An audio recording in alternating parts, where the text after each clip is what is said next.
and you wrote the book, so we're here just to kind of chat about it because it resonated with us. I could think of a couple ways to describe you, but how Okay. would they're complimentary. Okay, that's cool. They don't have to be. How would people though? How would people who pick up your book? How would they initially categorize you? Because there are a couple ways I could do it, but how do you think they would? So, wow, that's, I've not been asked that question before, but I will tell you that I think, for me, it's about just hopefully being a fun person who is able to look at things in a little bit of a different way, to take a different perspective on something that everybody else looks at and says, pop culture, and in particular 80s pop culture. Oh, well, what does it do? It entertains us. And it absolutely did. But to be able to look at things from a different perspective, look at that pop culture entertained us and say, what can it actually teach us? So which came first? Your desire to teach and kind of impart lessons, or your love of the 80s? My love of the 80s. Okay. Yeah. Yeah. Was there a I guess a pivotal switch when you're like, man, I dig the 80s so much and these movies are so awesome that there's got to be a lesson in here, and you just kind of melded it into I call it a business lesson, but it's also a life lesson. So it's kind of somewhere in between, isn't it? Yeah. So the first two books were really focused pretty significantly on workplace culture. And the third book, I'm sorry, is all about life lessons for the most part, but our life and our work, as you know, they overlap quite a bit. Particularly when it comes to lessons. So yeah, there was a moment. Actually, I'd been in corporate marketing for 20 plus years, and I really enjoyed marketing, but I felt like there was something more for me, and I just didn't know what it was. And so I was kind of having a self-pity party of one on my couch, and The Breakfast Club came on. A movie I'd seen probably 100 times without exaggerating. And I heard this quote for the first time. I'd heard it before, but I really listened to it this time. And it was Bender when he said, "Screws fall out all the time. The world's an imperfect place." Yeah. And I kind of sat up and I'm like, whoa, my screws have fallen out. I'm in an imperfect place. What am I going to do to put those screws back in? Am I just going to keep going down the same path as Henry David Thoreau said? You'll appreciate this as a teacher. We'll go Henry David Thoreau on you. That's the deep end, brother. That's the deep end. That's the deep end. Not an 80s pop culture icon, 1840s maybe. Said the mass of men, we'll call it the mass of people, lead lives of quiet desperation. And I was in that quiet desperation. And we'll talk about Oliver Wendell Holmes, another one for you, who talked about something to the effect of, he said something to the effect of like, the most unfortunate thing or the saddest thing is when somebody dies with their song inside of them. And I thought, my song is in there, but what is it? And that idea of screws falling out, I thought, am I going to put them back in the same way and just keep going down this path? Or am I going to get a whole new set of screws, a whole new door, and a whole new door frame and walk out to an entirely new journey? And that's what I did. So when that happened, after, I guess, getting the epiphany when you saw The Breakfast Club on your sofa, did you then go back to your favorite litany of 80s movies and say, okay, let me watch this movie and see what lesson it brings me? Or did they just come to you organically? Yeah, so that's another great question. There's another movie and a book, actually, The Outsiders. And Johnny Cage says you still have a lot of time to make yourself be what you want. I was 46 making this move, not a young entrepreneur. So that was another quote that kind of jumped out at me. And I thought, wow, this actually teaches us something about kind of going to create you, go create you. And so, yes, what I did is I went back to some of the movies that I really loved in the initial book, Stand By Me, Ferris Bueller, Christmas Vacation. And what I did is I looked at the quotes and the characters and I said, are there quotes here from these movies that actually could teach us something? Just like screws fall out all the time, the world's an imperfect place. Are there quotes that can teach us something? And that's kind of where I started.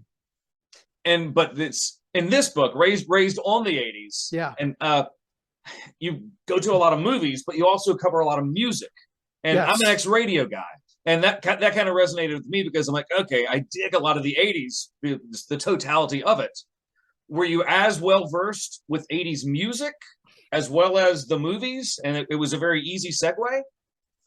Yeah, actually, I listened to a lot of 80s music in the 80s and even today. And I talk about, you'll appreciate this as an old radio guy, So one of the things I talk about with 80s music and why I think it's resonating still today, besides the fact that Stranger Things keeps reintroducing these great songs and all these like teenagers and people in their 20s like, oh my God, Kate Bush. And I'm like, yeah, Kate Bush 30 years ago, but so cool that people are digging it now.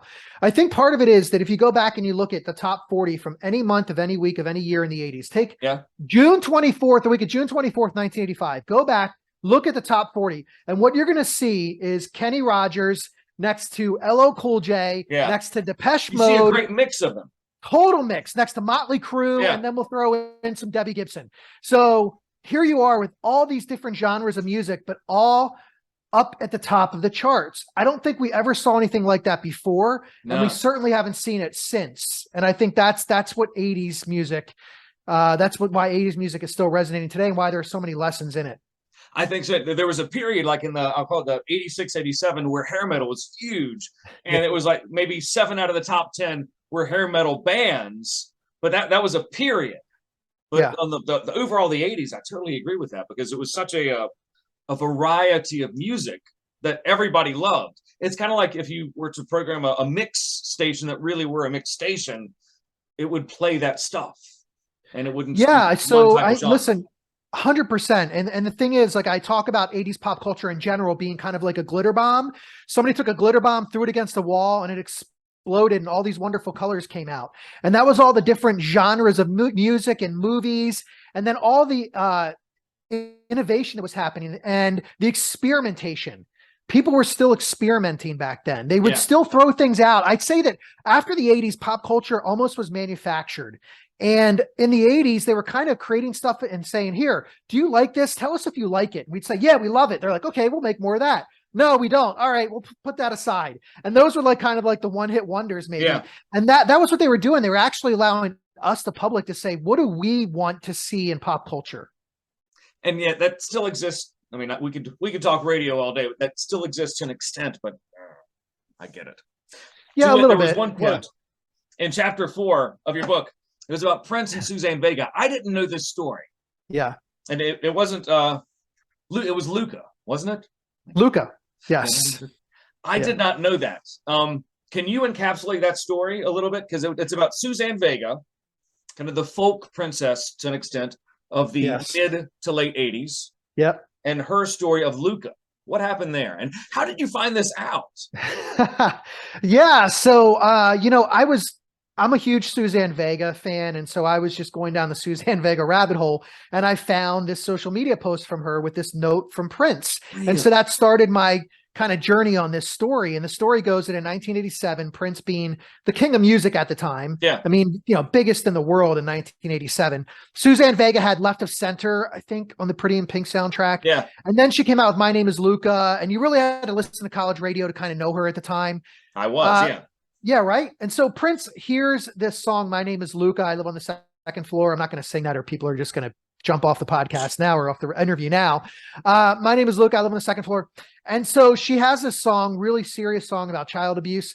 Prince hears it. He's so moved by it that he actually pens a handwritten note to her. And the note says, Dearest Suzanne, Luca is the most compelling piece of music I've heard in a long time. There are no words to tell you all the things I feel when I hear it. I thank God for you, Prince. Wow. Yeah. Pretty awesome, right? That's cool. And if you see the note, if you Google the note, you'll see his handwriting was as magical as his music.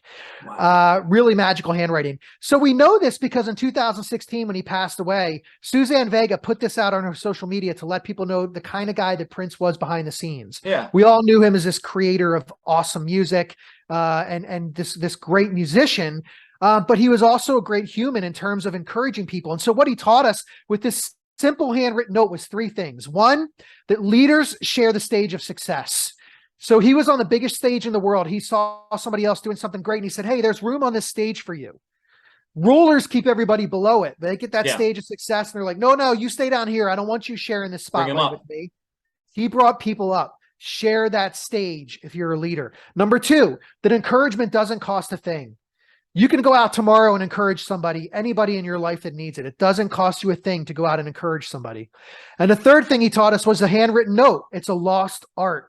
we can all, it's so easy to email something nowadays, but to send some words of encouragement or to let people know, I saw you doing something great with a handwritten note makes such a huge difference. It does. Hey, speaking of music, kind of a personal question. What's your I'll call it your most nuggeted, bad term. What's the group from the 80s that you think never got enough love? The music group that you think never got enough love? Is there one that goes to and says, man, awesome? So that's I was just having this conversation with somebody the other day, and it's probably the Hoodoo Gurus. Okay, that's a great choice. Those guys, Mars Needs Guitars. That's what it was. Yeah, that disc was awesome, beautiful stuff, and every song on that was just a crunchy little happy nugget. Beautiful stuff. I would say two bands. The Blow Monkeys. Yes, yeah. They do not get enough play for what they did in the 80s. Awesome music. Blow Monkeys and Agent Orange. I was into some skate punk. Yeah. And Agent Orange, just for those of you that don't know, if you go back and listen to Agent Orange, just understand there's no Offspring without Agent Orange. Yeah. There was some punk rock in the early 80s.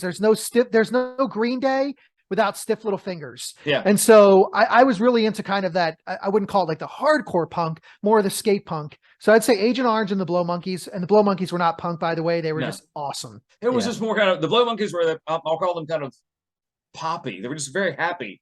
They were chill progressive. They were like super chill progressive. Kind of like Aztec Camera. They were kind of. Hey, another good one. Yeah. Aztec Camera was great, man. Yeah. New Model Army is another one I really enjoyed. So, yep.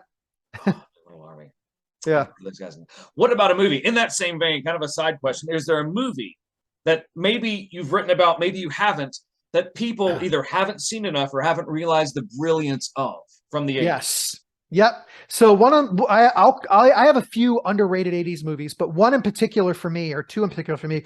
One would be 3 O'Clock High. That is great, isn't it? The villain in that, the bully, I forget that guy's name, but he was the go-to bad guy because he was also in that Arnold Schwarzenegger movie as Kindergarten Cop. Yeah, Kindergarten Cop. Yes, yeah. The actor's name is Richard Tyson. Yeah. The character in 3 O'Clock High is Buddy Revell. Yeah. Quite possibly the best bully in the history of cinema. Really great bully. And a great movie. Just highly recommend this movie, 3 O'Clock High. Yeah. Tremendous movie. The whole movie happens in one school day. And then the second one that I would say that I think doesn't get enough love is Lucas. Lucas with Corey Haim. Yeah. When he was, very young. That was the Charlie football movie, wasn't it? Yes. Yeah. Football. Well, it was. The movie was about a kid, again, another kid who gets bullied.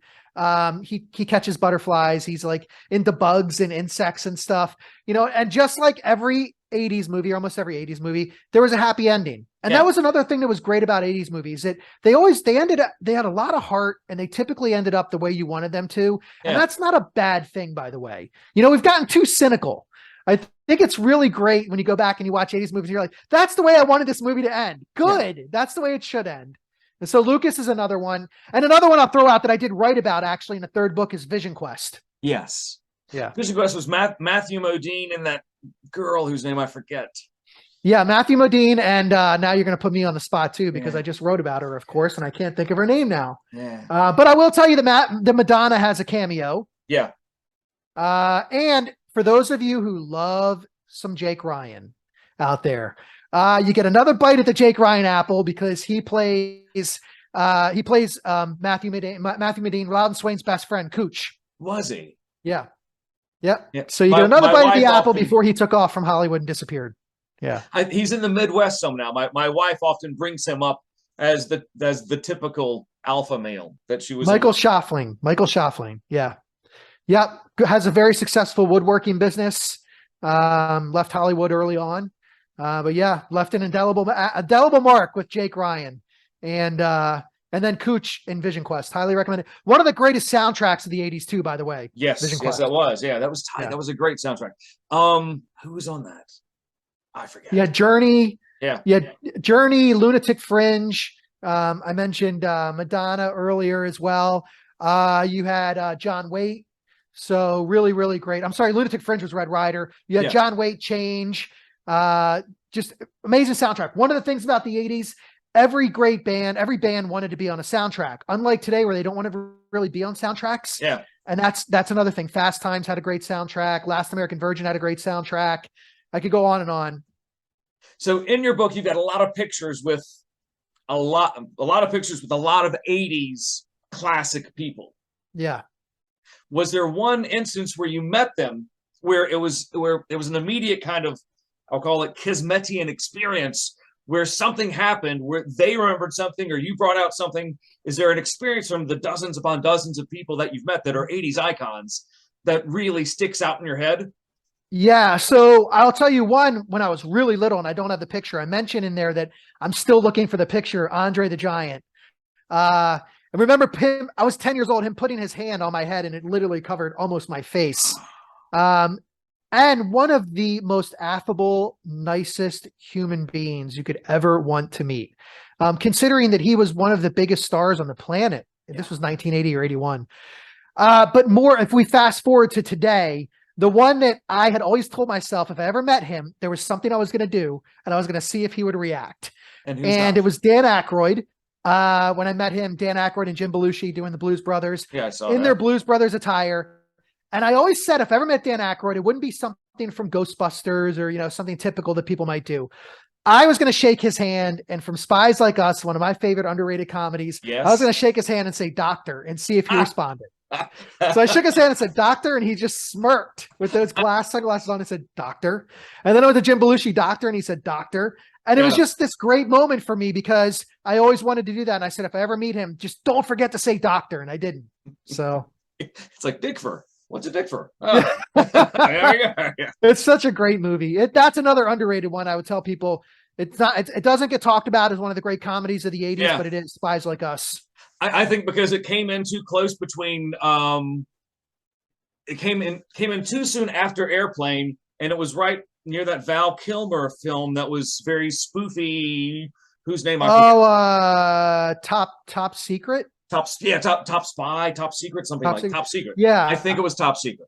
I also think it came right as John Hughes was taking off, and there was a real shift in 80s movies at that moment. But I mean, look, go back and watch it if you haven't seen it. You will not be upset that you spent 95 minutes watching Chevy Chase and Dan Aykroyd act like spies. I know. So your book is basically, I'll call it life lessons. The first two are about more business lessons. Yeah.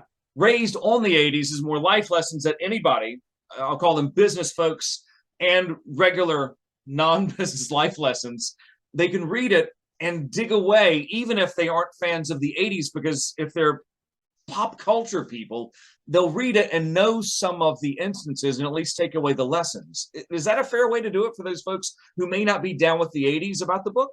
Yeah, totally. If you didn't live through the 80s, maybe you're a little bit younger, there's the lessons really apply to everybody in terms of life lessons, even some of the kind of workplace lessons in this third book as well. They really do apply to today, 2022. They apply to anyone. And particularly if you're younger, there's some life lessons in there that I had to learn the hard way, and maybe you won't have to. And so I also think for those of you that are into pop culture, but and maybe miss the 80s more from a nostalgic perspective, every one of the chapters, I really go back to that time frame, that year, that month, that week that the movie came out. And I talk about all the other pop culture that was happening then. And I tell a story about what was happening with me, which if you grew up during that time, you might be able to relate to. Yeah. And the pictures are 80s. Yeah. Yes, they are definitely 80s. Yeah. Like that was the kid at the pool who I used to hang out with. Yeah, I mean, I have a prom picture in there. I have a picture of me with a members only jacket. Self-deprecating humor is the best humor, so there's plenty of it in here. That it is. I know that you personally, you're down with rescue pets, and there's a vignette is the wrong term, but I'll call it Where Dead Poet Society Meets Rescue Animals. Yeah. How do the two tie together there? Yeah, so John Keating, played by Robin Williams, one of those that has gone way too soon. In Dead Poet Society, if you haven't seen the movie, long story short, the plot, John Keating is a teacher at an elite boarding school. These kids have been taught to walk the line, the straight line, whatever the family says you're going to do. You're going to be a doctor, you're going to be a lawyer, whatever it is, that's what you're going to do, but you're certainly not going to be a creative. And so John Keating teaches English. He says, nonsense, boys, you can be whoever you want to be. And one of the things he says to them, everybody knows Carpe Diem, seize the day. Yeah. But he says something stronger, bigger, I think, where he says, no matter what anybody tells you, words and ideas can change the world. And I think about this and I think, back when I was growing up in the 80s, if I wanted my words and ideas out to the world, I could go to the Community Times newspaper in my little town and maybe 13 people would read it. Today, in the palm of our hand, we can get our words and ideas out to the world. It's the great equalizer through social media or however you want to do it. You don't have to be an athlete, an entertainer, a celebrity, a journalist, a politician, a world leader to get your words and ideas out to the world. You can do it today, right now. Now that's talking the talk, but you also have to walk the walk. And that's taking action after you've put those words and ideas out there. And for me, it's animal rescue. It's really important to me. I grew up in a family. My grandmother was way ahead of her time with animal rescue back in the 40s, 50s, and 60s and 70s. Yep, you got the animals in the background. And so I was raised in this animal rescue environment.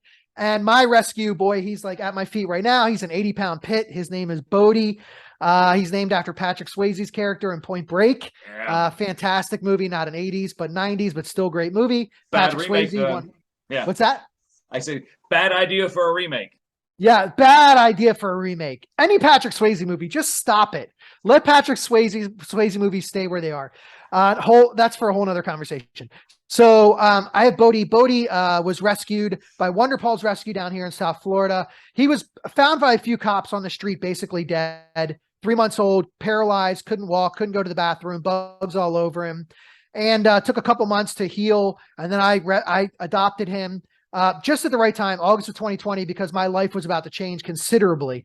March of 2021, my girlfriend leaves. She packs up an RV and takes off cross country, which I was totally supportive of, by the way. We kind of knew she had some things she needed to take care of, but still, big part of my life was gone. Yeah. My stepmom passes suddenly in April from pancreatic cancer in April of 2021. So about a month later, then 3 months later, my mom passed from Alzheimer's. So there was a lot happening in my life, but through it all, I had Bodie right by my side. He was my rock. No matter what was happening in my life, I looked at him and I smiled. He made me laugh. Yeah. He was always there for me no matter what. And so I say that, rescued is the best breed. I totally believe that. And adopt, don't shop. If you have an opportunity to rescue a dog, a cat, whatever kind of animal you want, please rescue, please save them. There's so many that need homes. Rescued is absolutely the best breed. Yeah. And it's also, economically, the price point is so much better. And the love is at worst case scenario, it's equal. You can also say it's a more developed sense of love because, it just is, because you can intrinsically say, well, the animal knows the situation and they'll love you more. But they definitely know. They absolutely know. Rescues know. They have an intuition that I think we sometimes get surprised by, particularly dogs. I can't speak to cats, but I can speak to dogs. And I know that dogs have great intuition. So yeah. When I used to work for an animal shelter and I would write their newsletter, and animal shelters need a lot of newspapers because they are animal shelters. Yeah. So when I was writing the tagline for the call for newspapers, I said, we need newspapers. The dogs have to use the bathroom. The cats need something to read.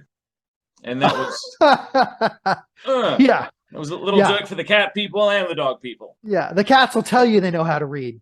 Whether they do or not they don't. The dog will just look at you and go, what is this? Yeah. So you mentioned Andre the Giant. I've got to pitch this and then we'll wrap it up. Andre the Giant, one of my favorite wrestlers of all time. What about, because I think 80s wrestling, I don't want to say it peaked, but I'll say 80s wrestling was its own little subset of culture that perhaps could be a little impetus for the fourth book. Possibly. I love the idea. In fact, a bunch of my buddies and I dressed up as 80s wrestlers for Halloween a few years ago. And real quick story, there was a group of us and we ran into another group of guys dressed as 80s wrestlers as well. And there was only one overlap. So we ended up having a Royal Rumble in downtown Fort Lauderdale. There were some bouncers at a bar that thought we were getting in a fight that tried to break it up. And we're like, no. This is just like, we're just like almost cosplaying here in the middle of Halloween night. So yeah, I'm a big 80s. In fact, there's a movie coming out. I just saw Zac Efron, who has bulked up to be the Iron Claw. Yes. Yeah. Yeah. Exactly. That's going to be fascinating. What a great story. I'm very curious about that. Well, Chris Clews, about the 80s.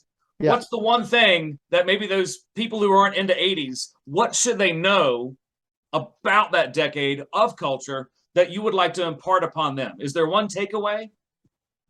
Yeah, I would say for me, again, when I talk about the idea of creativity, invention, innovative, also experimentation, that's what I would say. When you go back and you watch and you look at 80s stuff, I would just highly recommend, if you didn't grow up in the 80s, use the Google machine. Do me a favor and just type in something like Pretty in Pink.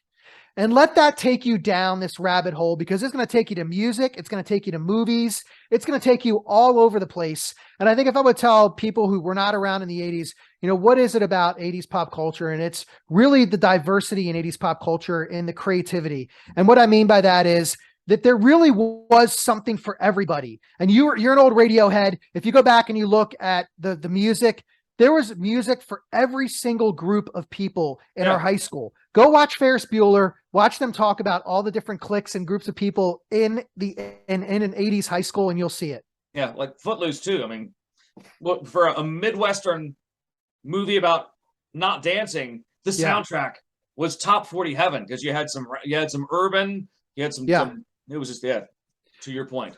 I think people are surprised when they actually go back and they look at 80s movies.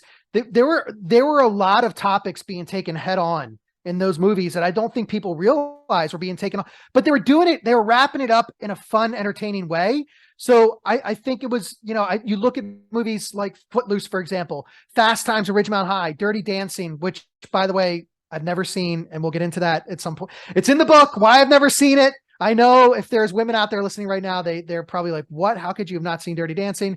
I have a great story behind it. Get the book. You'll see, you'll understand why I haven't seen Dirty Dancing. But they were taking on some really interesting issues and really serious issues, but they were doing it in a very fun way. That they were. Chris Clews, thank you very much. The book is, what's the book? Raised on the 80s. I will tell you that. Yes, 30 plus unexpected life lessons from the movies and music from pop culture's most excellent decade. But if you just type in Raised on the 80s, you'll find it.